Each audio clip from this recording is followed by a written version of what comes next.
Greetings to those who watch below. For today's stories, we're going to be looking at some true haunted hospitals. But before we start, I'd like to say thank you to those who dwell below. An exclusive channel membership you can check out using the link at the description box.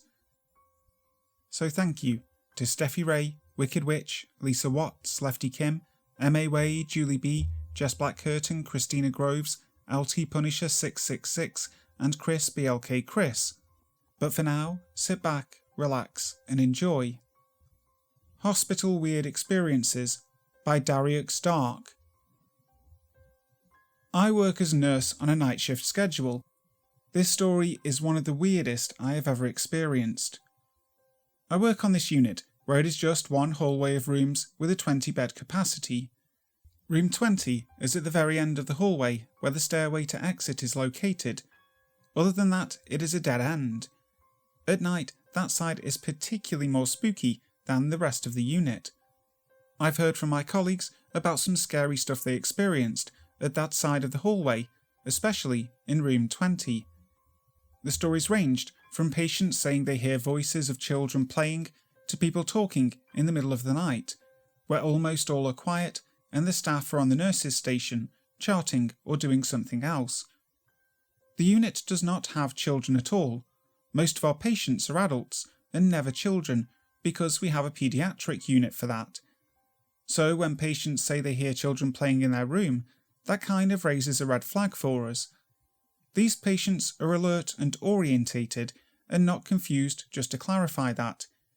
In regards to people talking, we dismiss that as probably just us staff talking. This particular experience by an aide of ours is somewhat a little bit terrifying, as this aide relayed what happened to me when we were talking about paranormal stuff in the hospital. Apparently, one night he went to help out the patient in room 20. I believe it was something about toileting or something else. Anyway, after finishing helping the patient and making her settled in the bed, the patient thanked the aide and asked him, "Have you seen that lady by the door? She's been standing there behind you for a while now. She must need your help." There was no lady by the door, and she was the only patient at that side of the hallway. If we do have some patients, they are in their room and not ambulating, since most can't ambulate on their own, and definitely one of the staff will be heading directly to that patient if they were ambulating for risks of falling. Our patients are mostly old, so with that being said, our aide quickly did what needed to be done and helped the patient settle in the bed so he can leave the room as fast as possible. He was terrified, as he recalls it to me. One time, we had a low consensus in the unit. That means most of the rooms are vacant since we only have so few patients. Now, here's the thing. I do have my own assignment of patients, but I never particularly mind where other patients are situated that time. I usually go to the restroom by the end of the hallway, passing by room 20. All night, every time I pass that room towards the restroom, I always feel like something was off in the room. The room was particularly dark, and I was thinking maybe the patient wanted it that way so he could sleep. The room's door is slightly open halfway, but I can still see inside the room. Though it is dark, I can still see silhouettes or outlines, like the bed, inside the room. All night long when I passed that hallway, I really thought there was a patient in there, and to my surprise, an aide of ours went in the room to set it up for an admitting patient. I was shocked and baffled that it was empty all along. Why was I confused to know it was empty? Because all night long, I felt a presence in that room, which made me think there was indeed a patient in there. That definitely creeped me out. Patients have also reported sounds like walking on the wall or ceiling. I would understand and shrug it off if they described it as walking outside their doors, since we always walk on the hallway. That's not something paranormal. However, the patient described the sound like it was inside the room and on the walls, which is very weird. The Abandoned Hospital by mypoisonapple. Over the course of my life, I have acquired a wealth of information regarding the paranormal. Growing up in a 26-room, 200-plus-year-old Victorian home, my experience with the paranormal started at an early age, and it has been an interest of mine since childhood. I am now an artist in multiple mediums, and photography is a very large part of my life. Anyway, let me cut to the chase and get to the good stuff. There are a series of abandoned mental health facilities near where I live in upstate New York. I've snuck into, photographed, and explored the majority of them, with the exception of the more modern buildings that are sealed off with metal bars and chains. One building in particular still gives occasional nightmares to this day. The building is a 3-story one of brick construction that has fallen victim to time and Mother Nature. The floors are rotten, roofs partially collapsed. The building is more or less a death trap if you aren't careful. My friend and I were headed up the road leading to the buildings one early evening in June of 2009, when we passed a group of college kids. A fairly common sight, considering there is a community college relatively close. We were a bit irritated by this, and hoped there would be no one inside to disturb our photo shoot. We entered the building and all seemed quiet, so we began unpacking our equipment. After setting up our artificial lighting and snapping a few test photographs of our setting, we heard some muffled laughter and talking from somewhere else. We brushed it off as nothing and merely assumed that there were indeed some more college kids in the building, who hopefully would not be disturbing us. A few minutes later, we heard a loud crash, followed by a girl screaming. I immediately assumed the worst and said, "Oh crap, I think someone fell through the floor." I have first aid training and have worked search and rescue before, so after a quick assessment of my situation, my friend and I set off into the building together. We kept waiting to hear the rest of the people and wondered why the hell no one was helping this girl who was crying out from somewhere within the building. The basement revealed nothing and the first floor was empty. We went throughout the second floor, occasionally shouting to the girl that we were going to help her and to stay calm. We kicked down a few old rotten doors, pulled back old bed curtains, checked every nook and cranny, and then came to a huge hole in the ceiling. We assumed it was the acoustics of the building that made the girl constantly seem like she was right around the corner from us, and that the sound was travelling from the third floor down through the hole and echoing through the halls. We got upstairs and searched all the rooms until we came to one door that was closed. After trying to nudge it open, it appeared jammed, and the girl sounded as if she was right behind it, so remembering my training, I decided it was time to break the door down. I yelled through the door to the girl and told her to try her best to move away from the door if she was anywhere near it, because we were going to knock it down. Several kicks still would not open the door, so my friend and I decided to get a bit of a running start and ram it down together. The whole time, my friend kept saying, "This doesn't make sense," and I assumed he was as confused as I was about why the door just wouldn't break. After getting our running start, I threw my weight into the door, which, to my surprise, broke out of the frame like a twig. Whatever instinct my friend had during these few short seconds may very well have saved my life. As I hit the door, my friend yelled, "Wait!" and grabbed onto the collar of my shirt. Just as he did this, the door flew out several feet and fell 3 stories to the ground floor with a loud bang. I scrambled away from the ledge with my friend in a total state of shock. The only thing behind the door was the collapsed wing of the building. There was no girl, no more shouting, nothing besides the sound of my heart beating in my ears. I later learned that my friend was saying that it didn't make any sense because he was thinking of the layout of the building and was certain that behind that door was exactly what existed, the collapsed part of the building. Had he not grabbed me, I would have fallen, with the door, 3 stories, to the pile of rubble from the collapsed floors beneath me. After listening and shouting a few more minutes, my friend and I left the building, quickly, having decided that there were no people inside other than ourselves. Old Copley Abandoned Hospital by Valkricry. Old Copley used to be City Hospital back in 1886 and boasted 25 beds. Of course, by the time they closed in 1996 to move to a much larger facility, it had grown considerably, almost swallowing up the original Queen Anne 3-story structure. Despite the original park being declared a historic site, the city are pushing to demolish it. I can't say I blame them, it's been neglected for a long time. It sits just a few blocks from where I live, and I walk past it often. Of course, it's rumoured to be haunted.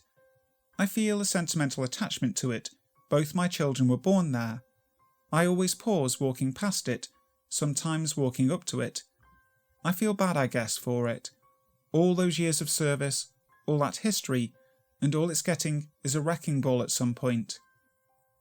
I'm not saying the old hospital isn't haunted, because I think it is. However, it's been so, long before their doors ever closed. Back in 1981, I was there to have my first child. I ended up having an emergency C-section. After the effects of the anaesthetics had worn off, I was sitting up in my bed, debating on calling the night nurse. I was incredibly thirsty, but I paused because I knew it was late. The maternity floor was very quiet, signalling way past visiting hours, and most were sleeping. Since my older sisters are retired nurses, I have a healthy respect for the profession. Did I really want to disturb them for something so mundane? Someone should be making rounds soon. Maybe I could wait until then. Right about then, a nun came into my room. Even though there's a Catholic church literally on the corner from the hospital, I was a bit surprised that she still wore the full nun's habit, complete with wimple and floor-length robes. A heavy rosary hung at her waist. "Hi, sister," I croaked. She smiled at me and silently poured me a glass of water from the pitcher on the nightstand. I drank it, thankfully. The nun took the empty glass and asked, "Better?" I said something like, "Much, thanks," as I laid back on the bed. I was wondering if it was the lighting or imagination, but she seemed to glow a tiny bit. At any rate, her presence was comforting. She smiled again and laughed. I assumed to look in on others. The next day, a couple of sisters dropped by. I swear they meander around the halls, and if you're alone they stop. Besides, maternity is about the only happy floor in a hospital. They were dressed in the modern outfits, more of a knee-length dove grey jumper and a simple veil as a head covering. Being the curious sort, I asked about the nun's dress from before, which got me quizzical looks, and I was told that no one in their order wore that sort of habit anymore. Perhaps she was visiting from another city, or was from another order. Flash forward 5 years to 1986. Second child, second C-section. The night nurse was an absolute doll. I think her name was Karen, not that it really matters, but she used to bring me coffee after hours from the nurse's lounge, and in slow times came to visit me, chatting about this and that. We shared some good talks at odd hours if I was awake and she had time. When she was on duty, I never worried about being an inconvenience. She'd pop in saying, "I thought you'd never ring," and we both laugh like we shared the greatest joke ever told. Sometimes we'd stroll the halls together, me hunched over like I'm 90 and pulling along the IV stand, and her ambling by my side. It was on one of these strolls that I saw the nun again. She was coming from the quiet ward, as we referred to it, the area women who didn't have happy deliveries finished their stays in, away from the babies and new mums. Karen and I always turned down another corridor before we reached those doors. It was just too sad. I opened my mouth to greet the nun, but then shut it, because her head was down and she looked to be in silent prayer. I paused as she passed, and Karen's grip on my elbow tightened almost painfully, causing me to jerk my head towards her, away from the nun. "Did you see that?" Karen's voice was barely a whisper. "What, the nun?" I was confused. Nuns were nothing to be afraid of, yet Karen was clearly scared. She nodded yes, and we both turned our heads into the nun's direction. Nothing. Just other nurses and orderlies. Not a habit-wearing soul in sight. Back in my room, over cups of the strongest coffee Karen could find, she informed me we had just seen Sister Augustus, or rather, the ghost of her. Long ago, there had been a horrible train wreck when a passenger train ran an open switch and collided with carboys of acid. The accident occurred in the yards, 1 mile from the depot. 7 boys were playing on a car when the train, running at full speed, swung onto the siding. With no chance to escape, 2 died, while the others were more or less burned. Sister Augustus was one of the first to reach the victims and start first aid. She rode with the injured to the hospital, and despite having suffered some burns herself, demanded to help look after them. She refused to rest or to be treated until after they were cared for. The story goes that infection set in and the good nun died from it, but ever after there are those who claim the nun has cared for them in some sort of way. Ghost in the Old Hospital by Missy-Ryton. I live in a small town called Seaham on the coast northeast of England. Now most people in England haven't even heard of Seaham as it's so small. So, as a general indication of where it is, it's on the outskirts of Sunderland. Before Maggie Thatcher became Prime Minister, Seaham was a thriving mining town. Back in the 1800s, a serial killer named Mary Ann Cotton had lived here for a while. She had been rumoured to have murdered at least 4 husbands, 2 lovers, her mother, a friend, around 5 of her stepchildren, and at least 11 of her own children. She is said to have poisoned them, all with arsenic, and collected life insurance on them. She is somewhat of a local legend around here, and has several nursery rhymes about her. The reason I mentioned Mary Ann is because there is one local urban legend about her. The legend says that Mary Ann had one daughter who survived. She was supposed to have been born while Mary Ann was awaiting trial, and was given to a cousin of Mary Ann's back here in Seaham. Mary Ann's daughter is supposed to have been thrown into a mental asylum at age 18.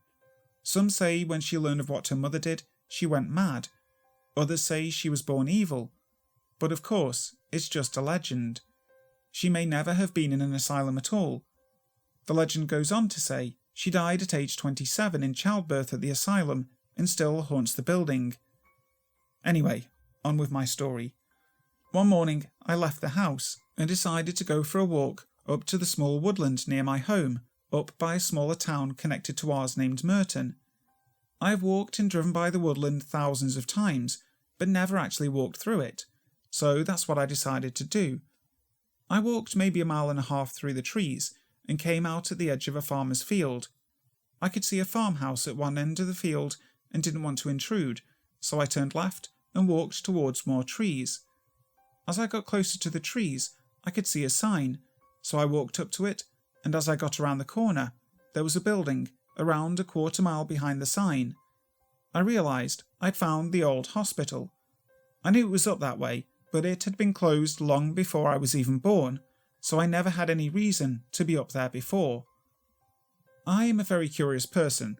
Honestly, if I was in a horror movie, I'd be the first to die, because I'm the one who investigates the strange noises, instead of locking doors and calling the police. So of course, I decided to go have a look at the hospital.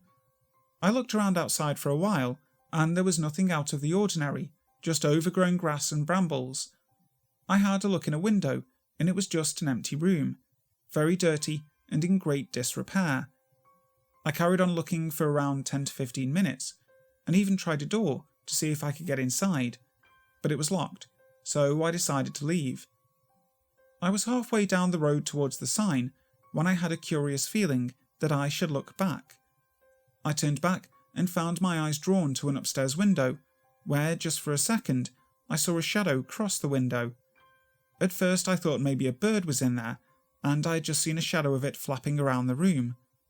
I started to look at the other upstairs windows, and they all just looked dark, and a couple were boarded over. I couldn't see anything, so I was just about to continue my journey home when I looked back to the first window, and I saw a young woman with her hand on the window looking down on me. I immediately felt a great sense of sadness when I saw her, and after a few minutes she disappeared. I walked back down towards the trees, wondering if I'd imagined seeing her, or even if it was a trick of my mind or something, but I still had a really sad feeling. As I walked out to the trees, back at the farmer's field, I saw a man walking his dog. He could see I was distressed, so he asked if I was okay. I said, "Yes, I'm fine. I just thought I saw something odd up by the hospital." He immediately said, "Oh, you saw the Grey Lady."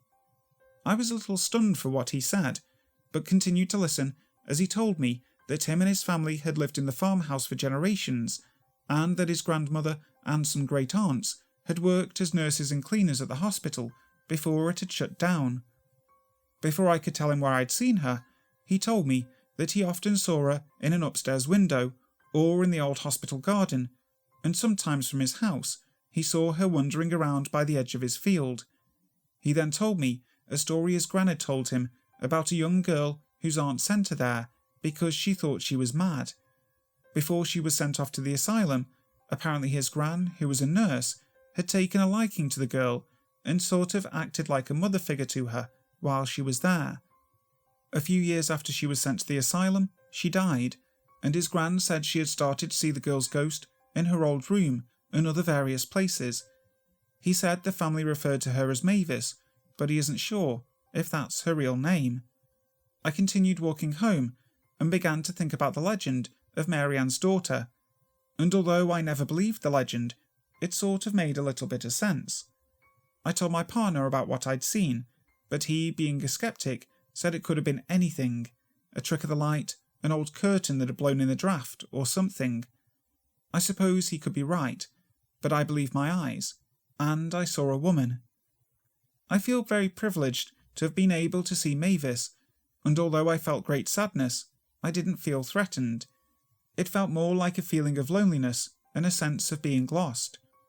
I intend to go back up to see her as often as I can. Maybe I will be lucky enough to see her again. Hi guys, thank you so much for listening to today's video. I really hope you enjoyed it. With hospitals, it seems that there may be some malevolent spirits, but also a lot of good caring spirits, which that's something we need in this world. So, until next time, sleep tight.